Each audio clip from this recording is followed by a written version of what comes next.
High, আমার মতো hair ফলের সমস্যা কার কার আছে? আমার তো প্রচুর পরিমাণে হেয়ার ফল হয়, আর বিশেষ করে এখন যেহেতু আমার প্রেগন্যান্সি চলছে, এখন তো মনে হচ্ছে যেন ঝরে ঝরে হেয়ার পড়ছে।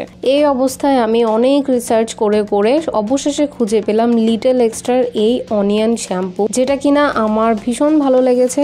ফার্স্টের দিকে একটু ট্রাস্ট ইস্যু হচ্ছিল, বাট আমি কয়েকবার ইউজ করার পরে দেখলাম যে না, এটা সত্যিই কিন্তু ওয়ার্ক করছে। আমার অনেক হেয়ার ফল কমে গেছে। হেয়ার ফল কতটা কমেছে সেটা আফটার ইউজেস তোমরা বুঝতেই পারছো। আমি এটা কিন্তু একেবারে অনেস্ট রিভিউ দিচ্ছি। যাদেরই আমার মতো এরকম হেয়ার ফল প্রবলেম আছে তারা কিন্তু অবশ্যই এই লিটল এক্সট্রা শ্যাম্পুটা ট্রাই করে দেখতে পারো। তারপরে আরো একটা জিনিস আমি কিনেছি, সেটা হচ্ছে হেয়ার ফিনিশিং স্টিক। এটাও কিন্তু লিটল এক্সট্রারই। আমাদের হেয়ার কিন্তু প্রচুর পরিমাণে ফ্রিজি থাকে, শ্যাম্পু করার পরে বিশেষ করে চুল ভীষণ উস্কো উস্কো হয়ে থাকে। তো সেই ফ্রিজিনেসটাকে বা সেই উস্কো উস্কো ব্যাপারটাকে ম্যানেজ করার জন্য কিন্তু এই ফিনিশিং স্টিকটা ভীষণই উপকারী। তো চলো আজকের মতো এখানেই টাটা। তোমরা যদি এই প্রোডাক্টগুলো লিঙ্ক চাও অবশ্যই নিচে দেওয়া আছে, তোমরা চেক করে নিও।